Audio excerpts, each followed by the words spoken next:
성경 말씀 마태복음 2장 1절부터 12절 신약성경 2쪽 찾아서 한 절씩 교독해서 저와 여러분이 말씀을 읽겠습니다.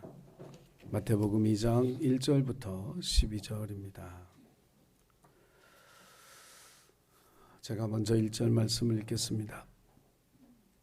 헤롯 왕 때에 예수께서 유대 베들레헴에서 나심에 동방으로부터 박사들이 예루살렘에 이르러 말하되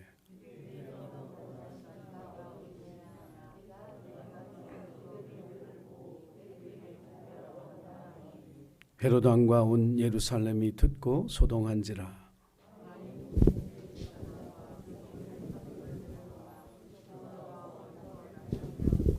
이르되 유대의 베들레헴이 오니 이는 선지자로 이렇게 기록된 바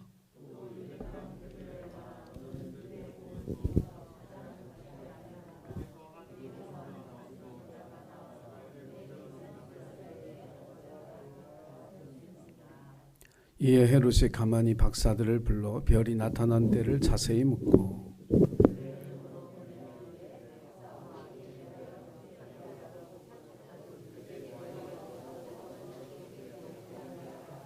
박사들이 왕의 말을 듣고 갈새 동방에서 보던 그 별이 문득 앞서 인도하여 가다가 아기 있는 곳 위에 머물러 서 있는지라. 집에 들어가 아기와 그의 어머니 마리아가 함께 있는 것을 보고 엎드려 아기께 경배하고 보배 압을 열어 황금과 유향과 몰약을 예물로 드리니라.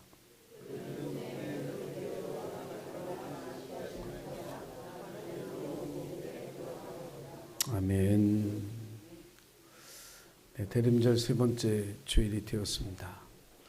특별히 성탄을 기다리는 우리는 우리 자신이 다시 오실 주님을 기다리는 그런 성도다라고 하는 그런 사실을 저와 여러분이 기억하고 살아가야 할 줄로 믿습니다.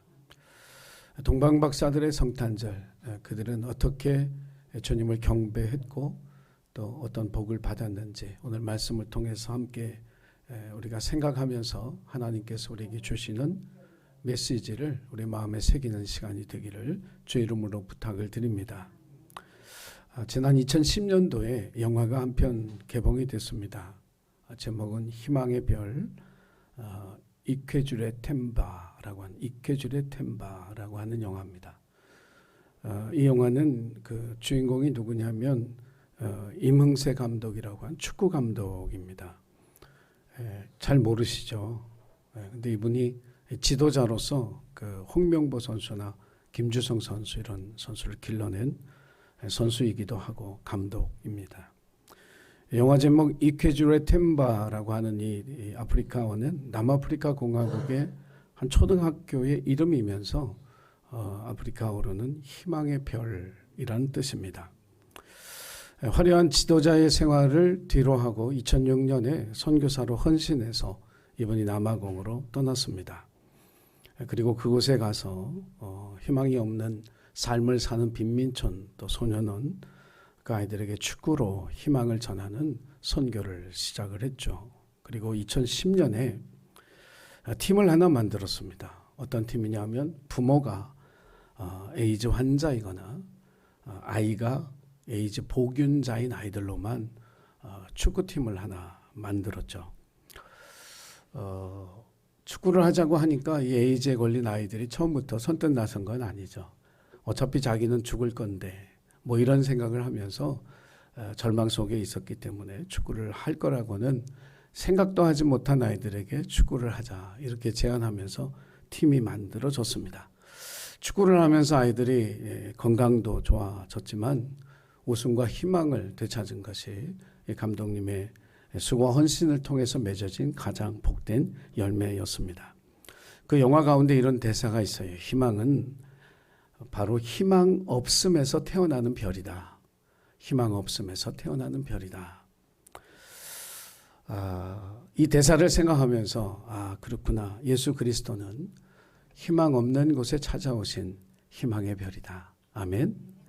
특별히 희망 없는 대한민국 이 사회에 이번 성탄절을 통해서 희망의 별 대신 예수님이 찾아와 주시고 그 예수님을 모셔드림으로써 저와 여러분도 2023년 새해를 희망의 별 예수님과 함께 살아가는 그런 믿음의 결단이 만들어지는 우리 예신 가족들이 되기를 주님의 이름으로 축복합니다. 동방박사 이야기를 통해서 하나님 우리에게 주시는 메시지는 뭘까? 첫 번째는 별을 보고 살라는 이야기입니다.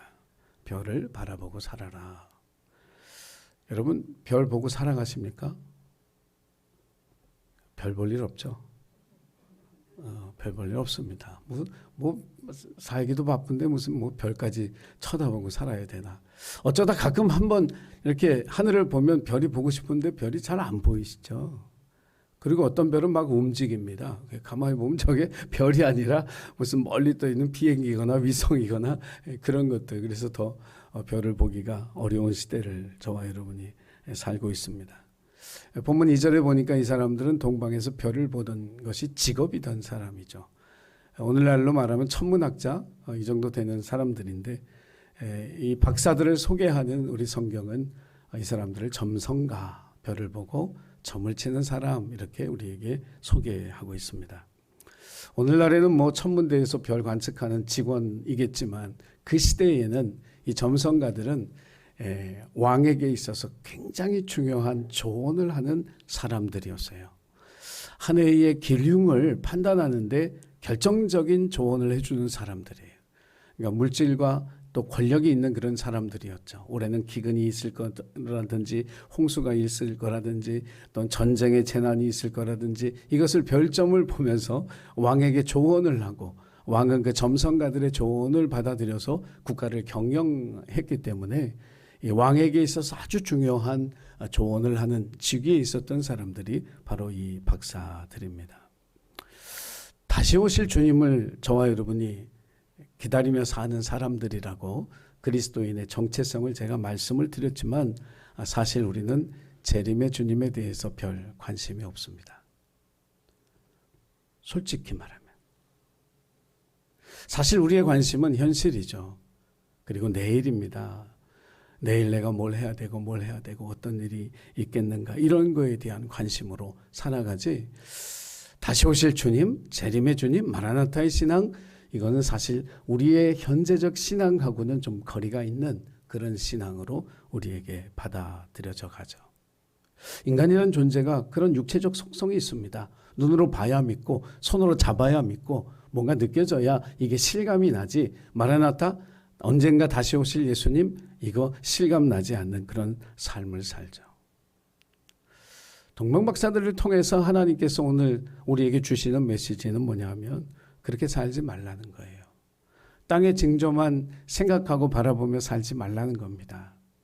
여러분 관심 가운데 내년에 갖고 계신 관심 그런 거 아니에요?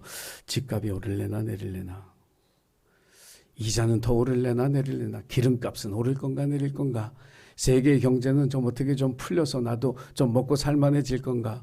땅의 징조에 대한 관심은 굉장히 많지만 2023년 하나님이 우리를 향해 어떤 계획을 가지고 계실까? 예수님교회를 향해 하나님 어떤 일을 하려고 하실까? 이 세계 한국교회 또 세계교회를 통해서 하나님은 이 지구에 무슨 일을 하려고 어떤 뜻을 가지고 계실까? 이런 것에 대한 관심이 없다라고 하는 이야기입니다. 동방박사들이 하늘의 별을 보고 하늘의 징조를 알기 위해서 살았던 것처럼 하늘의 뜻이 무엇인지를 알기 위해 살아가는 삶, 이것이 그리스도인의 삶이라는 거예요. 별을 본다는 건 바로 그 상징이죠. 땅에서 눈을 들어 별을 본다. 하나님이 보여주신 그 뜻, 하나님이 행하실 일에 대한 그 비전, 이것들에 대해서 관심 가지고 쳐다보고 찾고 구하고 살아가는 그리스도인이 되라.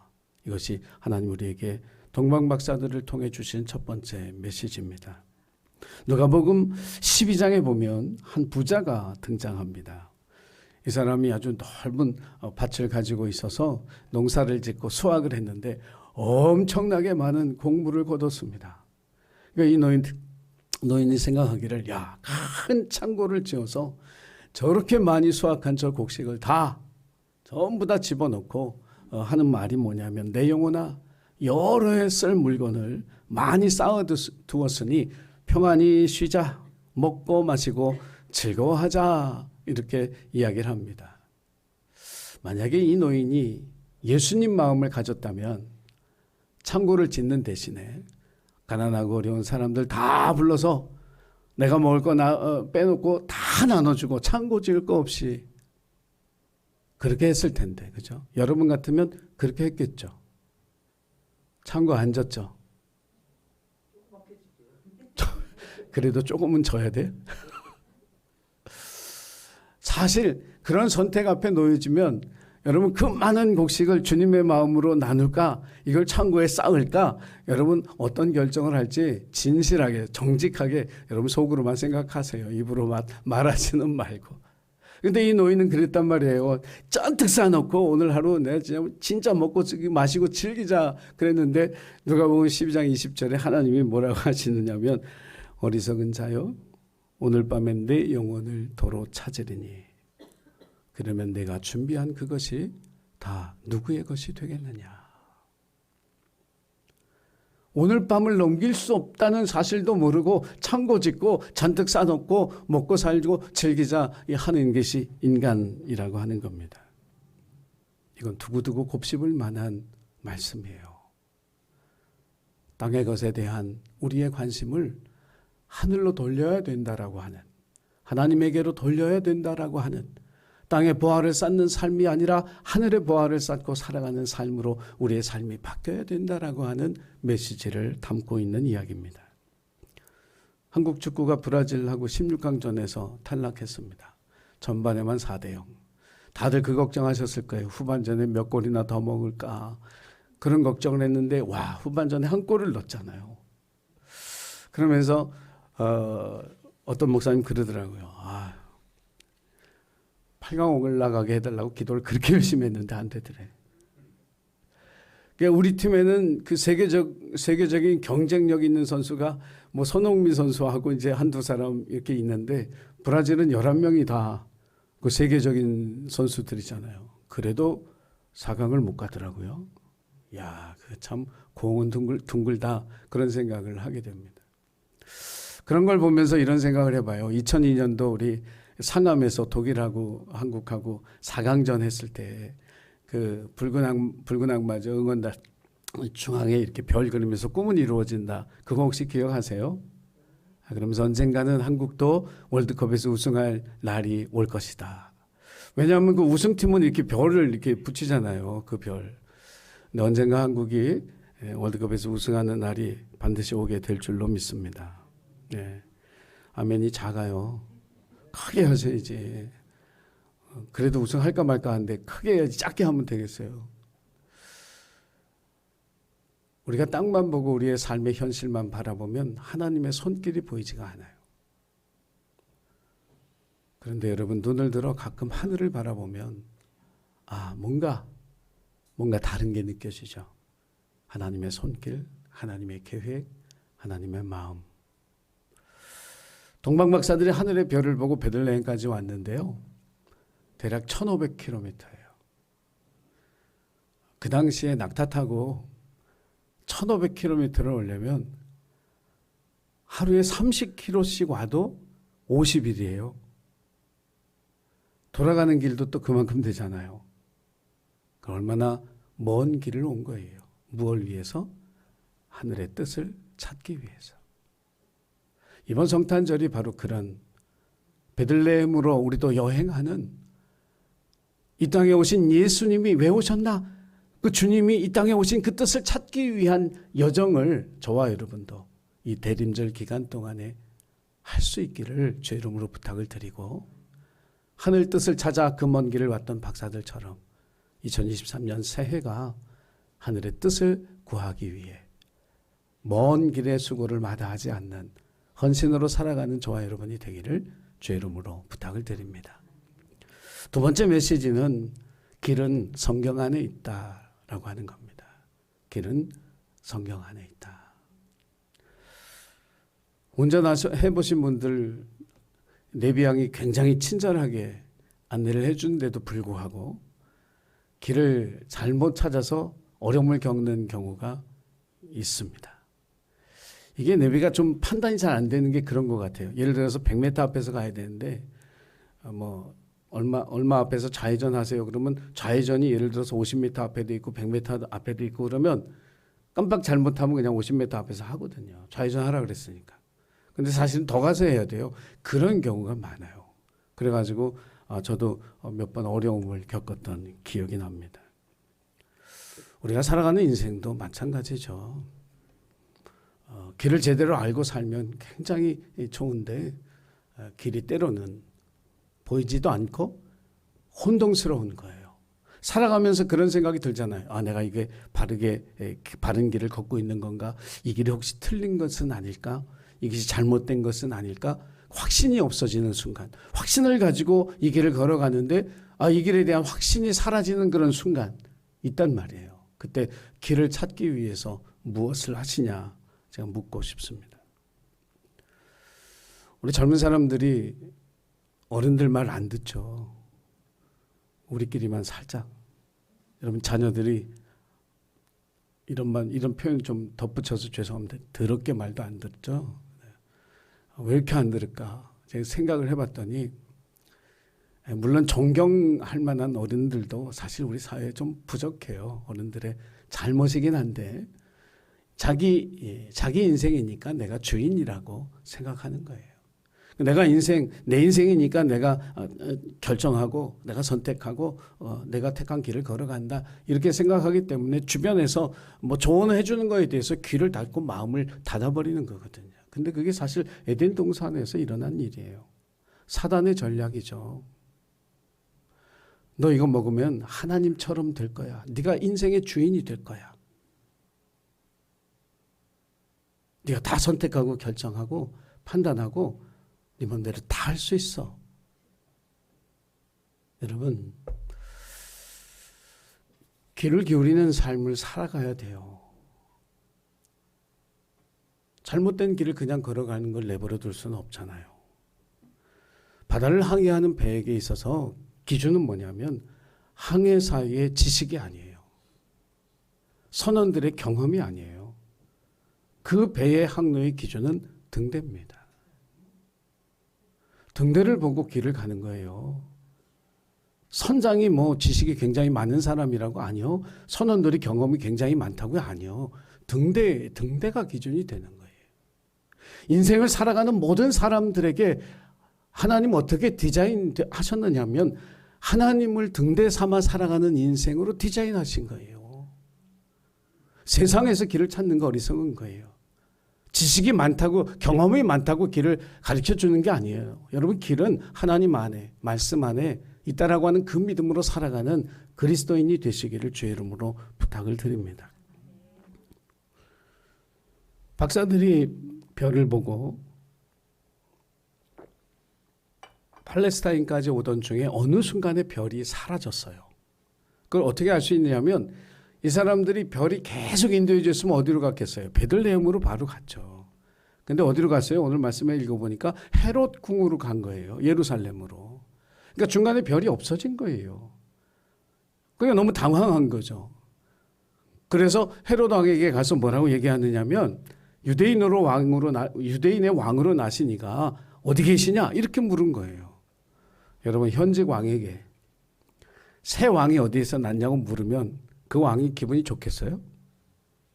고대의 왕조는 뭐예요? 아버지가 왕, 할아버지가 왕, 아들이 왕, 손주가 왕. 왕위는 계승이 되는 건데 아니 이게 유대인의 새 왕이 나타났다고 하면 자기 왕조가 끝난다는 얘기인데 아니 세상에 거길 가서 유대인의 왕으로 나시니가 어디냐고 묻는 이런 사람들이 어디 있어요? 이 박사들 굉장히 순전한 사람들이에요. 자기들 마음 같은 거 같다고 생각을 한 거예요. 헤롯이. 그럴 리가 절대로 없죠. 길을 잃었어요. 잘못 찾아갔어요. 그 일의 결과가 뭐냐면 마태복음 2장 16절이에요. 헤롯이 박사들에게 속은 줄을 알고 심히 노하여 사람을 보내서 베들레헴과 그 모든 지경 안에 있는 산의 아이를 박사들에게 자세히 알아본 그때부터 기준해서 2살 아래는 다 죽였다. 길을 잘못 찾았을 때 애꿎은 생명들이 죽은 거예요. 우리가 길을 잃으면 그냥 나 혼자 헤매고 끝나면 좋아. 근데 내가 길을 잃었기 때문에 내가 길을 잃은 나 때문에 누군가가 피해를 당하고 소중한 생명을 잃을 수 있다면 올바른 길을 찾아 살아가는 게 얼마나 중요한가. 여러분 이것을 깊이 생각할 수 있어야 할 줄로 믿습니다. 이 세상 모든 사람들이 길을 잃어요. 저도 코로나를 겪으면서 길을 잃었어요. 너무 힘들었어요.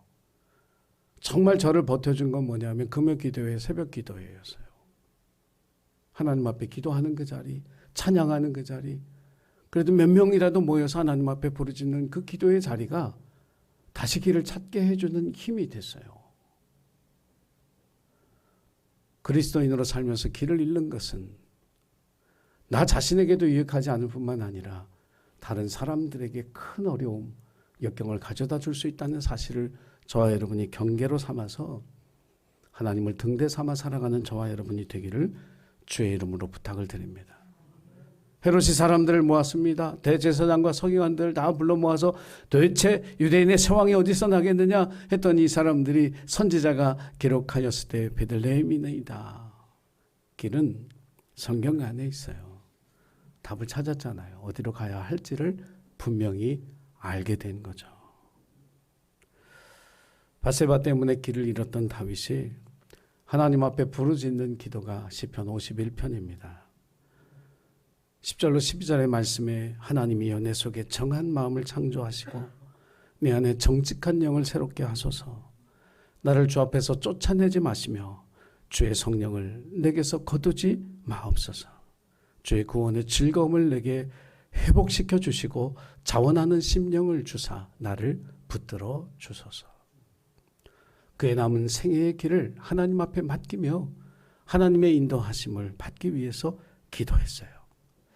사랑하는 예수님께 가족 여러분, 길을 잃었을 때 다른 곳에서 길을 찾지 말고 하나님의 말씀 안에서 길을 찾는 저와 여러분이 되기를 주님의 이름으로 부탁을 드립니다. 자, 그렇게 이 박사들을 통해서 하나님 우리에게 하늘의 뜻을 구하는 삶을 살고 하나님의 말씀 안에서 길을 찾는 삶을 살면 너희에게 어떤 복을 주시느냐? 다른 길로 가는 복을 주시는 거예요. 즉 주님의 지시하심을 받는 은혜를 베풀어 주신다라고 하는 겁니다. 시므온의 성탄절 그 설교를 통해서 제가 그 말씀 드렸어요. 이스라엘의 위로를 구하며 살았던 그 사람, 의롭고 경건하여 성령의 인도하심을 받았던 이 시므온은 주의 구원을 자기 눈으로 보는 복을 누렸습니다. 이 동방박사들에게 주신 복은 성령의 지시하심을 통해 하나님이 가르쳐 주신 그 길을 걸어가는 그 복을 이 동방박사들에게 주신 거예요. 여러분, 하나님께서 이 박사들의 헌신과 수고를 봤어요. 그리고 이 사람들이 너무 순전해서 헤롯에게 돌아갈 생각인 걸 아셨어요. 헤롯에게 돌아가면 어떤 일이 벌어졌겠어요? 다 죽었지 뭐. 그래서 오늘 우리가 읽은 12절에 있는 말씀을 보면 뭐라 그랬습니까? 꿈에 헤롯에게로 돌아가지 말라 지시하심을 받아 다른 길로 고국에 돌아가니라. 예루살렘으로 향해 가는 길이 아니라 이 베들레헴에서 예루살렘이 한 10km 되는데 베들레헴 동쪽으로 돌아가면 동쪽이죠. 우리나라 쪽으로 돌아오면 광야길이 있어요. 그 길은 험하고 어려운 길이지만 하나님께서 지시하시는 길이에요. 그 길이 가장 안전한 길이고 그 길이 가장 평안한 길이고 주님이 인도하시는 길이라고 하는 거예요. 그 길을 통해서 고국으로 돌아갔다라고 하는 거예요. 여러분, 예수님을 만나면 별 보고 살던 인생이 성령의 인도하심을 받는 인생으로 변화되는 줄 믿으시기 바랍니다. 이것이 우리 모두에게 일어나야 될 일이에요. 세상의 징조를 보고 판단하고 살았던 사람들이 이제 성령의 지시하심을 통해 하나님이 가르쳐 주시는 그 길을 걸어가는 삶의 변화가 우리 가운데 일어나는 은혜. 이것이 예수님을 만난 박사들에게 일어난 은혜요. 또 오늘 이 예배에 참석한 우리 모두 가운데 일어나야 할 변화요 은혜가 되어야 할 줄로 믿습니다. 사랑하는 예수님교회 가족 여러분, 이번 성탄절을 통해서 우리를 찾아오시는 그 주님을 통해 앞으로 여러분의 삶이 성령의 지시하심을 통해 길을 걸어갈 수 있는 그러한 복된 삶을 살아가시기를 주의 이름으로 축원합니다. 기도하겠습니다. 걸어가신 하나님, 새해에는 세상의 징조, 땅의 징조에 우리의 관심을 두지 않게 하시고 하나님의 뜻이 무엇인지, 하나님의 계획이 무엇인지, 하나님의 행하실 일들이 무엇인지 하늘 뜻에 관심 갖고 살아가는 우리 모두 되게 하여 주옵소서. 혹시 세상을 살다 길을 잃었을 때 말씀 앞에 돌아와 기도하며 주여 제가 길을 잃었습니다. 길을 찾게 해 주십시오. 기도하며 하나님께서 우리에게 주신 새 길을 걸어갈 수 있는 예수님께 모든 가족들이 되도록 축복하여 주옵소서. 감사드리며 예수님의 이름으로 기도하옵나이다. 아멘.